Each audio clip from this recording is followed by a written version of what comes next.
Hi this is Roja welcome to weekend guest. అలా మొదలైందితో debut డైరెక్టర్గా మంచి హిట్ కొట్టిన నందిని రెడ్డి ఇప్పుడు కళ్యాణ వైభోగమేతో మన ముందుకు వస్తూ ఉన్నారు. సో కళ్యాణ వైభోగం మూవీ విశేషాలు ఇవాల్టి వీకెండ్ గెస్ట్లో ఎలాంటి వివరాలు విశేషాలు చెప్తారో తెలుసుకుందాం. హాయ్ నందు, హౌ ఆర్ యు? మళ్ళీ చాలా రోజుల తర్వాత. ఎస్ కదా, so it's good to see you again here. Kalyana Vaibhogam ఎవరి కళ్యాణము, ఏంటిది, ఎన్ని రోజులు చేశారు? Finished it in under 60 days. And 16 రోజుల పండుగ తెలుసు మాకు, 16 రోజుల కళ్యాణం. యాక్చువల్ కళ్యాణం అంటే పెళ్లి తంతు అంతా సాంగ్ 3.5 రోజుల్లోనే తీసాం. ఓకే, సో నాగశౌర్య మాలవిక కళ్యాణం, వైభోగం మనందరికి, చూసిన వాళ్ళందరికీ వైభోగం. ఓకే, కళ్యాణ వైభోగం టైటిల్ వింటేనే పరిగెత్తుకెళ్ళాలనిపిస్తోంది థియేటర్కి. అంతలా మనందరికీ తెలుసు, ప్రతి ఒక్కళ్ళ పెళ్లి సీడీల్లో ఈ పాట వింటూనే ఉంటాము. అంత యాప్ట్ అని పెట్టారా, లేకపోతే అది ఏంటి కళ్యాణ Vaibhogam title? It is apt అండి. అంటే ఇప్పుడు కళ్యాణ వైభోగమే అంటే దాన్ని చూస్తే మనం wedding Splendor, the beauty, the grandeur, దాని అందం. రెండో వైపు దాన్ని ట్రాన్స్లేట్ చేసుకుంటే ఆ రిలేషన్షిప్లోని వైభోగం, దాంట్లోని అందం, అది కూడా మ్యాచ్ అవుతుంది. So it matches the story in 2 ways. Okay, అందుకే అది పర్ఫెక్ట్ టైటిల్ అని అనిపించింది. ఓ రోజు సడన్ గా డ్రైవ్ చేస్తుంటే వెళ్తుంటే టక్మని తట్టింది, ఎందుకో ఏమో తట్టింది. వెంటనే ఫోన్ చేసి వివేక్ గారికి చెప్పాను, బాగుందండి అన్నారు. సో వెంటనే వి రిజిస్టర్డ్ ఇట్ అండ్ అనుకున్న వెంటనే కొంతమంది అడుగుతాం కదా ఎలా ఉంది ఎలా ఉంది, everybody gave a very positive response. So ఇంకా ఆ రోజే ఫిక్స్ టైటిల్ అనేది. I think this is my first film which title cinema start అయ్యే ముందు ఆల్రెడీ అనుకున్నాం. ఓకే, మామూలుగా అంతా అయిపోయిన తర్వాత ఇప్పుడు ఎండ్ వరకు అలా సాగనిస్తూ ఉంటాను టైటిల్. ఇది మాత్రం రివర్స్ లో అయింది. ఓకే, ఏంటి పెళ్ళి అంటే ఆ సీన్స్ అన్నీ కూడా ప్రతి మూవీలో రైట్ ఫ్రమ్ అలా మొదలైంది నుంచి, అలా మొదలైందిలో కూడా మనకి పెళ్లి సీన్ తో స్టార్ట్ అవుతుంది. జబర్దస్త్ అంతా పెళ్లి, కళ్యాణ వైభోగం, ఏంటి ఇదంతా? నాకు తట్టలేదు. మొన్నెవరో అడుగుతున్నప్పటి నుంచి ఆలోచిస్తున్నా నేను, ఏంటి అవును కదా ప్రతి సినిమాలో ఈ పెళ్లి వాళ్ళేంటి. సో నేను డిసైడ్ అయ్యాను, నేను ఎప్పుడో చిన్నప్పుడు మా అమ్మ ఏదో పెళ్లి తీసుకెళ్ళింది, నేను అక్కడ బాగా ఎగిరి గంతులు వేసి ఎంజాయ్ చేసి ఉంటానండి ఖచ్చితంగా. బుట్ట లంగాలు వేసి తీసుకెళ్ళాను మా అమ్మ. ఇంకా ఆడుకొని పాడుకొని ఆ సందడి ఆ గోలంతా చూసి ఎక్కడో ఉండిపోయి ఉంటుంది మైండ్ లో. So maybe I like that, I don't know, sub conscious గా ఎక్కడో వచ్చినాయి అంతే. ఇంకా ముందు వస్తాయో లేదో ఆలోచించాలి. ఇంకా కాస్త పెళ్లికి ఫుల్ స్టాప్ పెట్టేసి మళ్ళీ వేరే ఇంకేదైనా వెతికితే, ఇంకేదైనా ఒకటి పట్టుకుందాం సార్, వేరే సందడి పట్టుకుందాం. అమ్మని అడగండి ఒకసారి ఇంకెక్కడెక్కడ. ఈ స్టోరీ మీదేనా నందు? నాదండి. దిస్ యాక్చువల్లీ నేను అలా మొదలైంది కంటే ముందు రాసిన కదా, almost 9 years back. One of the first people I narrated it to was Ramyakrishna garu. Okay, తనకు మామూలుగా ఒపీనియన్ కోసం చెప్తూ ఉంటాను కదా, అప్పుడే చాలా బాగా నచ్చింది కదా. మరి ఏంటి ఇంత గ్యాప్ 9 years అంటే ఇట్స్ ఎ లాంగ్ టైం. కథ కొంచెం గ్రిప్ పట్టు వచ్చిన తర్వాత చేయాల్సిందండి. సో ఫస్ట్ సినిమాకి పెళ్లి ఇవన్నీ ఎందుకు, ఒక కూల్ లవ్ స్టోరీ స్టార్ట్ చేద్దామని అలా మొదలు చేశాను. సెకండ్ సినిమాకి యాక్చువల్గా ఇదే చేయాలి, సిద్ధు శామ్కి చెప్పిన కథ ఇదే. కొన్ని కారణాల వల్ల I was unable to do it there. But destiny అంటారండి, ప్రతి కథకి ఒక డెస్టినీ ఉంటుంది. ఇది మాళవిక శౌర్యకి రాసి పెట్టింది, దాము గారికి రాసి పెట్టింది. సో ఎక్కడెక్కడ తిరిగి మళ్ళీ ఇక్కడికి వచ్చింది. అది 2016లో రిలీజ్ అవ్వాలని ఉంది, పుట్టినరోజు. అదే ఓకే, సో ఈ పుట్టినరోజు మీకు డెఫినెట్ గా స్పెషల్ అవుతుందేమో దీంతో. I hope so. We all work so hard, just fingers so crossed. Okay, so Jabardasth నుంచి కళ్యాణ వైభోగమే వరకు చాలా గ్యాప్ తీసుకున్నారు. ఎందుకు ఇంత గ్యాప్? ఫ్లాప్ అయిన తర్వాత అంతే కదండి. ఫ్లాప్ తర్వాత బాగా మంచి మామూలు ముట్టకాయ పడలేదు, సాలిడ్ గా పడింది. పడిన తర్వాత ఇంకా అందరూ అంటే ఇండస్ట్రీ ఎంత ఎక్స్ట్రీమ్స్ అంటే అండి, one day your genius, next day totally zero, అంటే అస్సలే పనికిరారని చెప్పేస్తారు. నన్ను పక్కన పెట్టి నేను ఒకటే సినిమా చేశాను, కానీ ఎంతగా ప్రూవ్ చేసుకున్న పెద్ద పెద్ద డైరెక్టర్లు ఉన్నారండి, who have given super hits with big stars.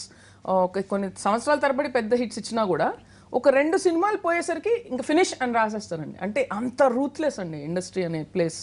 అది మనకు తెలిసే వచ్చాం. So I'm not complaining about it, but that is a fact. So మళ్ళీ అక్కడి నుంచి రావడానికి, అండ్ ఈ కథకి దిస్ ఇస్ అబౌట్ యునో ఒక కొంచెం ఎక్స్పెన్సివ్ కథ చేయడానికి. 24 క్యారెక్టర్స్ ఉంటాయి, పెళ్ళి ఉంటాయి. So to do it with a small hero, you know we had to think a lot and how plan it, ఎలా చేయాలి ఇవన్నీ. అండ్ దెన్ మొత్తం ప్రాజెక్ట్ అంతా సెట్ చేసుకునే వరకు కొంచెం టైం పట్టింది. ఓకే, సో జబర్దస్త్ మీరు ఇందాక అన్నట్టుగా మనం రిజల్ట్ ఏది ఊహించలేం. Okay, correct. సో అలాంటి వ్యూతోనే మీరు స్టార్ట్ చేసి ఉంటారు. జబర్దస్త్ అండి పక్కా హిట్ ఎక్కడో అవుతుందని లేదండి, నేను పక్క హిట్ జబర్దస్త్ చేస్తున్నంత సేపు అంటే నేను రిలక్టెంట్గా చేశానండి. నేను చెయ్యాలనిపించి చేయలేదు. బికాజ్ నేను కళ్యాణ వైభవమే చేయాలి, అది కాదు ఇది చెయ్యాలి అన్నప్పుడు కొంచెం హెసిటేట్ అయ్యాను. కానీ అది చేస్తేనే నీ కెరీర్ నిలబడుతుంది, ఇది చేస్తే నువ్వు అక్కడే ఉండిపోతావు అన్న చెప్పేసరికి భయపడ్డాను. అది నేను చేసిన తప్పు. అంటే చెప్పడం వరకు వాళ్ళు వాళ్ళు వాళ్ళు కరెక్టే అయిండొచ్చు వాళ్ళ పాయింట్ ఆఫ్ వ్యూలో, నేను దాన్ని ఫైట్ చేయకపోవడం అనేది నా తప్పు. So I don't blame anybody for Jabardasth, I'm responsible for Jabardasth. అంటే ఎవరైనా ఏదైనా చెప్తారు, మనం మన గట్ ఇన్స్టింక్ట్ని నమ్మాలి కదా. మన లోపల ఒక వాయిస్ ఉంటుంది, అది అది అది అది కరెక్టా కాదా అనేది వినపడుతుంది మనకి. ఈ గోల ఎక్కువైపోయేసరికి మనం దాన్ని పట్టించుకోం, మనం రాంగ్ ఏమో అనే ఒక చిన్న భయం వస్తుంది. సో జబర్దస్త్ బేసిక్గా నేను అలా మొదలైంది సక్సెస్ని ఎలాగైనా కాపాడుకోవాలి అని భయంతో చేసిన cinema. So I can't say at any point I was very sure about Jabardasth. అంటే అయిపోయింది, జరిగిపోయింది అంతే. And something was bothering me from inside, కానీ నన్ను పట్టించుకోలేదు నేను. అండ్ ఆ సినిమాకి ఇప్పుడు ఈ సినిమా చేస్తున్నప్పుడు నాకు తేడా తెలుస్తుందండి. అలా మొదలైంది చేసినప్పుడు నాకు విపరీతమైన ప్రెషర్ ఏంటంటే, అలా మొదలైంది వచ్చి రషెస్ చూసిన వాళ్ళు పెద్ద పెద్ద మేధావులు ఉన్నారు ఇండస్ట్రీలో, వాళ్ళందరూ ఈ సినిమా బాగాలేదు, వేస్ట్ అని చెప్తూనే ఉన్నారు. So they was a continuous negative feedback for అలా మొదలైంది టిల్ రిలీజ్. సో అది వేరే బ్యాటిల్. జబర్దస్త్ అప్పుడు ఈ గోల్ అంతా లేదు, కానీ ఎక్కడో తంతుంది ఏదో. అది నేను I didn't listen to that, అది నేను చేసిన తప్పు. కళ్యాణ వైభోగమే ఐ వాజ్ ఫ్రీ అండి. అంటే ఒక హిట్ కొట్టాం, ఒక ఫ్లాప్ చూసాం, ఇంకా అంతకంటే ఏముంటుంది లైఫ్లో, అంతే కదా. లెఫ్ట్కి వెళ్ళాం, రైట్కి వెళ్ళాం, చూసాం, అయిపోయింది. అందుకంటే మూడోది ఏమి ఉండదు కదండి, అంతే. సో ముందు నేను ఎంజాయ్ చేస్తూ సినిమా తీసాను ఫుల్గా. Every moment, every song, every dialogue, every shot బాగా ఎంజాయ్. హీరో ఇమేజ్ ఎంతవరకు మూవీ సక్సెస్ పై ఉంటుంది? Hero image is definitely there for openings అండి. అంటే పెద్ద పెద్ద స్టార్లు ఆటోమేటిక్గా ఆ స్టార్ ఫ్యాన్ ఫాలోయింగ్ ఉంటుంది. So for that initial draw hero image is very useful. కానీ ఆ తర్వాత ఒక బ్యాడ్ స్టోరీని ఒక సూపర్ స్టార్ హీరో కూడా కొంతవరకే లాగలడు. పెద్ద పెద్ద హీరోల సినిమాలు కొన్ని యావరేజ్ కథలు కూడా లాక్కెళ్ళిన ఉన్నాయి, చూసాం. That is by star charisma and all that. కానీ అల్టిమేట్గా అందులో కూడా ఎంతో కొంత ఉండాలి. సో పెద్ద హీరోకి అద్భుతంగా ఒక స్టోరీ తోడైంది అనుకోండి, then it reaches the next levels. పెద్ద హీరోతో నందిని రెడ్డి మూవీ ఎప్పుడు? కరెక్ట్ కథ దొరికినప్పుడు. బికాజ్ నాకు ఫస్ట్ హీరో కథ. సో ఆ కథ కరెక్ట్గా, ఇప్పుడు నేను ఫస్ట్ ఒక కథ చేశాను అనుకోండి, ఈ కథకి మహేష్ బాబు అయితే కరెక్ట్ అని అనిపిస్తే I will go and tell Mahesh the story. అప్పుడు మహేష్ బాబుకి ఇది కరెక్ట్, ఇది బాగుంది, నేను చేస్తాను నందినితో అంటే దెన్ ఇట్ విల్ హ్యాపెన్. ఇప్పటివరకు ఎప్పుడైనా అప్రోచ్ అయ్యారా? కానీ నెక్స్ట్ రంగ్ ఆఫ్ హీరోస్ని అప్రోచ్ అయ్యాను. కళ్యాణ వైభోగంకే ఒక 3-4 హీరోస్ని అప్రోచ్ అయ్యాను. 3 నా మంచి టపా రిజెక్షన్లు అయిపోయినాయి. సో దెన్ ఒక జర్నలిస్ట్ ఫ్రెండ్ నన్ను ఏం అడిగాడంటే, ఏంటి నాకు అర్థం కావట్లేదు, ఈ కథ మంచి కథ, నా గట్ చెప్తుంది ఇది 100% వర్కౌట్ అయ్యే కదా, వాళ్ళకి ఎందుకు అర్థం కావట్లేదు అన్న. అంటే మీరు తప్పు ప్లేస్కి వెళ్తున్నారండి, మీరు అలా మొదలైంది ఎలా చేశారు, మీరు పెద్ద హీరోలు చెప్పలేదు కదా, ఒక అబ్బాయి ఒక అమ్మాయి అని అంటే చేస్తారు సినిమా, ఇది కూడా అంతే, this is demanding only that, మీరు హీరోస్ దగ్గరికి ఎందుకు వెళ్తున్నారు, వాళ్ళు తప్పు కాదు, వాళ్ళు రిజెక్ట్ చేస్తుంటాను. అరే అవును కదా అని చెప్పి అప్పుడు ఐ చేంజ్ మై అప్రోచ్. వెంటనే విదిన్ 1 month నాగశౌర్య కనిపించాడు. కథ హీరోగా ఉన్నంతకాలం హీరోల కోసం ఏ హీరో అయినా కాదండి, కథ హీరోగా ఉన్నప్పుడు ఏమవుతుందంటే కొన్ని వాళ్ళ image, as heroes become bigger అంటే image comes into play. And ఆ టైంలో ఆ హీరోస్కి వాళ్ళ ఇమేజ్ గురించి కొన్ని ఉంటాయి. ఫర్ ఎగ్జాంపుల్ యాక్షన్ ఎలిమెంట్స్ ఉండాలను, ఒక సర్టన్ హైలైట్ ఉండాలను హీరోకి, ఇలాంటి కొన్ని ఉంటాయి. అది వాళ్ళు అనుకోవడంలో తప్పలేదు. కానీ నేను కథ రాసుకున్నప్పుడు ఇది వాళ్ళు చేయగలుగుతారా లేదా అనేది ఆలోచించాలి అంతే. నందు తీసిన అలా మొదలైంది చూసిన తర్వాత పెద్ద హీరోస్ కూడా ఓకే చేశారు నెక్స్ట్ మూవీకి. దాని తర్వాత జబర్దస్త్ రిజల్ట్ చూసి వెనక్కి వెళ్ళిపోయారు అనేది కొన్ని టాక్ వచ్చింది. నేనేమి ఓకే రవితేజతో మూవీకి వెళ్ళాలని. రవి ఎప్పటికైనా he's very keen to work with me. I'm very keen to work with Ravi. కారణం ఏంటంటే నాకు రవి ఎన్నో సంవత్సరాల నుంచి పరిచయం, ప్లస్ రవికి నా మీద ఎప్పటి నుంచో నువ్వు బాగా చేస్తావు అనేది నమ్మకం ఉంది. మాకెందుకు కుదరలా, I couldn't find the right story for Raviteja. కానీ అది ఎప్పటికీ నేను వెళ్ళి రవికి కథ చెప్పడం, రవి ఓకే చేసి పెట్టడం ఆ స్టేజ్కి అసలు వెళ్ళలేదు. సో ఎస్ చెప్పి నో చెప్పిన సందర్భాలు ఏం లేవు. నెవర్. అండ్ రవితేజ గురించి మీకు తెలుసు కదండి, is not a hero who goes by track records. తను ఎన్నోసార్లు ఫ్లాప్ డైరెక్టర్స్ తో చేశారు, హిట్ డైరెక్టర్స్ తో చేశారు, అవన్నీ ఉండవు రవికి. ఈ ముందు కథ నచ్చిందా లేదా, వీళ్ళు తీయగలరా లేదా, బడ్జెట్ లో తీస్తున్నారు, that's all. He's very cut and dry. So అలాంటి ఎప్పుడు ఏం జరగలేదు, ఇవన్నీ రూమర్స్. కానీ ఇంకా నేను ప్రతిదీ నేను ఎక్స్ప్లెయిన్ చేస్తూ ఉంటే ఇంకా నీడ్ నాట్ అని అనిపించింది. రైట్. సో అలా మొదలైంది అనే చిన్న సినిమాతో పెద్ద హిట్ కొట్టొచ్చని అలాంటి ఒక ట్రెండ్ సెట్ చేసిన డైరెక్టర్ మీరు. సో మరి బిగ్ బడ్జెట్ మూవీస్ జోలికి వెళ్ళరా, లేకపోతే చిన్న సినిమాలు హిట్ అవుతున్నాయి కాబట్టి అటువైపు వెళ్లాల్సిన అవసరం ఏముందంటారా? అలా ఏం లేదండి. నేను ప్రస్తుతానికి నేను రాసిన కథలు చిన్నవంతే. రేపు పెద్ద బడ్జెట్ డిమాండ్ చేసే కథ రాసుకుంటే I have to narrate to big hero కదా. ఇప్పుడు ఫర్ ఎగ్జాంపుల్ నేను ఒక పెద్ద యాక్షన్ లవ్ స్టోరీ చేస్తున్నాను అనుకోండి, with huge action episodes abroad లో తీయాల్సినవంటే నేను అది చిన్న సినిమా కింద చేయలేను. నేను it demands a bigger hero. So like I'm saying అండి, ఇట్స్ స్టోరీ. అండ్ నేను ఎప్పటికీ ఇలాగా చిన్న రామ్ కామ్స్ చేస్తూ ఉంటానని నేను అనట్లేదు. It's all a progression. ఆ టైంకి ఏ కథ అనిపిస్తే I will keep going by that flow.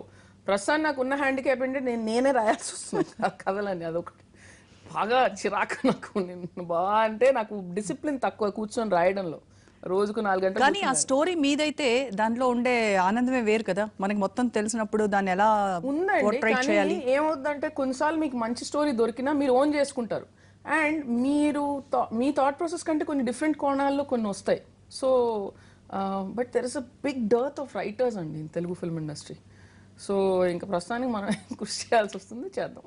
Okay. Krishna Vamsi గారి దగ్గర వర్క్ చేసిన నందినికి కృష్ణవంశీ గారి ఇంపాక్ట్ ఏ మేరకు ఉంది?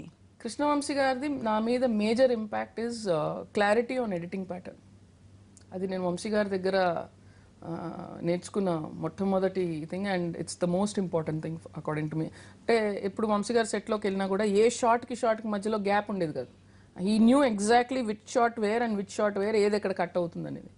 సో అది ఎందుకంటే ఆయన ఎడిటింగ్ రూమ్లో అన్ని అవర్స్ స్పెండ్ చేశారు యాజ్ అసిస్టెంట్. సో నేను అది చూసి గమనించి నేను కూడా I use to be a lot in the editing room. So నాకు ఇప్పటికీ నేను సెట్కి వెళ్తే ఏ షాట్ ఎక్కడ కట్ అవుతుందనేది నాకు తెలుసు. సో కెమెరామెన్ కాదండి 1 more అంటే ఎందుకు అని అడుగుతాను. ఆ ఎండ్లో కొంచెం షేక్ అయింది, అక్కడి వరకు ఉండదు షాట్, ఇక్కడ కట్ అయిపోతుంది. So it saves me a lot of time, it gives me lot of clarity. మొత్తం టీమ్ అంతా క్లియర్గా ఉంటారు. So that is the major influence అండి. ఒక లేడీ డైరెక్టర్ గా మీకు ఎప్పుడైనా ఏదైనా ఇబ్బందులు ఎదురయ్యాయా సెట్ లో? మీరు డైరెక్షన్ మెగాఫోన్ పట్టక ముందు నుంచి నాకేముంది, ఎప్పుడు ఏం లేదు. మిగతా వాళ్ళకి ఇబ్బందులు ఉంటే వాళ్ళ హెడ్ఏక్, నాకైతే ఉన్నా. ఒక లేడీ డైరెక్టర్ కి మాత్రం ఎటువంటి ఏం లేదు, అందరూ. నాకు పనే కదండి, ఎన్నో సంవత్సరాల నుంచి చేస్తున్నాను ఇదే పని.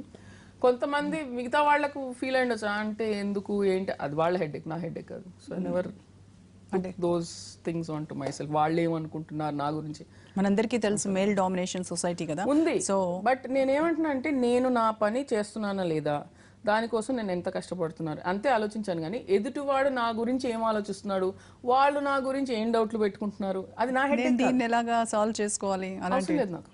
నేను ఏం చేయగలను అనేది నేను ప్రూవ్ చేయగలను. So I don't need somebody certificate. So మహా అంటే ఏమవుద్ది, నేను ఎల్లో కథ చెప్తే ఈ అమ్మాయి చేయగలదా లేదా అని డౌట్ ఉంటుంది, లేదు అంటే వేరే దగ్గరికి వెళ్తాను, అంతే కదా, అంతకంటే. So it's not my head. ఈ ఫీల్డ్ ఎంచుకునేటప్పుడు ఎప్పుడైనా ఎవరైనా వెనక్కి ఎందుకు వచ్చింది ఇలాంటిది, చాలా మంది అన్నారు ఇంత కష్టమైన ఎందుకు ఎంచుకున్నావు ఈ వింగ్? చుట్టాలందరూ పాపం మా అమ్మని చాలా తిట్టేశారు. మా అమ్మ షీ లెట్ మీ బీ, ఎందుకు ఇది అదే అని అన్నారు, ఎందుకంటే ఆ టైంలో పెద్ద రిస్క్ అండి. సో బట్ మై మదర్కి ఇక్కడ గంగరాజ్ గారు చాలా నమ్మకం ఇచ్చారు, గుణం గంగరాజ్ గారు. వచ్చి అమ్మ కలిసింది and said she wants to continue అండి. ఏమంటారంటే లేదండి, she's got a bright future. So నేను ఎప్పటికీ చెప్తూ ఉంటాను, నేను ఈ ఫీల్డ్లో ఉన్నాను అంటే గుణం గంగరాజ్ గారి వల్ల. సో మీ ఫేవరెట్ డైరెక్టర్ అంటే గుండం గంగరాజ్ గారా? He's favourite director. He is like a mentor to me always. He and Vamsi garu are always my gods in that sense. Because of them I'm here. Okay, me favourite director in Telugu? In Telugu. Telugu చాలా మంది ఉన్నారు, పెద్ద సరే top 5. Mayabazar is my ultimate favourite film. ఇంకా one of my, ఇంకా నా జీవితంలో అసలు మర్చిపోయిన రోజు ఏంటంటే, నేను షాపింగ్ మాల్కి ఎక్కడికి వెళ్ళాను, అలా మొదలైన డివిడి మాయాబజార్ డివిడి అలా పక్కన ఉన్నాయి. I was like so happy.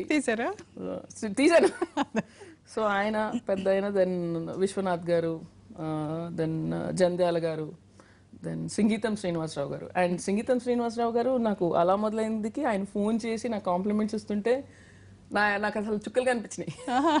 So నిజంగా చెప్తున్నానండి, అలా మొదలైన తోటి నాకు చాలా జీవితంలో ఉన్న చాలా కోరికలు తీరిపోయినాయి. ఓకే.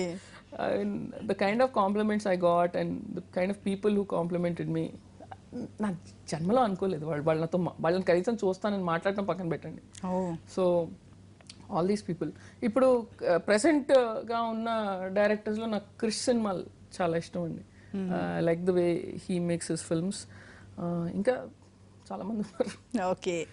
సో రాజమౌళి గారు is of course without saying, నేను ఎప్పుడూ అంటూ ఉంటాను, నాకు చిన్నప్పుడు అమర్ చిత్ర కథలు చాలా ఇష్టం అండి. సో రాజమౌళి గారు is my Amar Chitra Katha. Okay. Is my Amar Chitra Katha director. So నాకు నిజంగా రాజమౌళి గారి సినిమాలు చూస్తున్నప్పుడు I feel I'm 5 years old. ఓకే. చిన్నపిల్లని అయిపోతాను మళ్ళీ. అదే ఎక్సైట్మెంట్ తో చూస్తాను ఆయన సినిమాలు. సో ఈజ్ ఫెంటాస్టిక్ అండి. అంటే ఆయన వేరే లీగ్ లోనే ఉన్నారు. ఇండస్ట్రీలో మీకు బాగా క్లోజ్ అంటే ఫ్రెండ్స్ కానీ, లేదంటే మీరు తప్పు చేస్తే ఇది తప్పు నందు అని చెప్పి, రైట్ చేస్తే ఎస్ నందు గో హెడ్ అని ప్యాచ్ చేసేవాళ్ళు? Ramakrishna, Krishnavamsi, Jagapathi Babu. These are the main people. అంటే లాంగ్ స్టాండింగ్ ఫ్రెండ్స్. అండ్ ఎప్పటి నుంచో నాకు ఏదైనా డౌట్ వస్తే ఫస్ట్ రమ్యకే ఫోన్ చేస్తాను నేను. మీలో ఉన్న ఈ మార్చుకోవాల్సినవి కానీ అన్ని చెప్పగలిగేటువంటి చెప్పేస్తాను. కథ కూడా తనకు వెంటనే చెప్పేస్తాను. వంశీ గారు ఫ్రీగా ఉంటే కూడా he's my bouncing board. And Jagapathi is sweetest guy. I just love him. ఇప్పుడు జగపతి బాబు అని చూస్తుంటే ఏమనిపిస్తుంది? సెకండ్ ఇన్నింగ్స్ సో హ్యాపీ చూసినప్పుడల్లా మెసేజ్ పెడుతుంటాయి, అబ్బాయి భలే ఉన్నారు మీరు. Smart villain. Is so handsome and so cute and చాలా మంచి వ్యక్తి అండి. చాలా ఇష్టం నాకు జగపతి బాబు అంటే. ఈజ్ జెన్యూన్, చాలా మంచి human being. So these are my few friends. అలాగే ఉయ్యాల జంపాల్ ప్రొడ్యూసర్ రామ్మోహన్ గారు కూడా is a very close friend. వీళ్ళే. అండ్ కళ్యాణ్ కోడూరి ఎప్పుడు చెప్తూ ఉంటాను, ఫైనల్ గా పెళ్లికి ముందు పెళ్లికి తర్వాత అనే కాన్సెప్ట్ తో మనం చాలా సినిమాలు చూస్తున్నాం. So but how different it is your film? ఇప్పుడు అలా మొదలైంది కథ ఏంటండి, ఒక అబ్బాయి అమ్మాయి ఉన్నారు. అమ్మాయిని అబ్బాయి ప్రేమించాడు. అమ్మాయి ఇంకెవరితోనో లవ్లో ఉంది.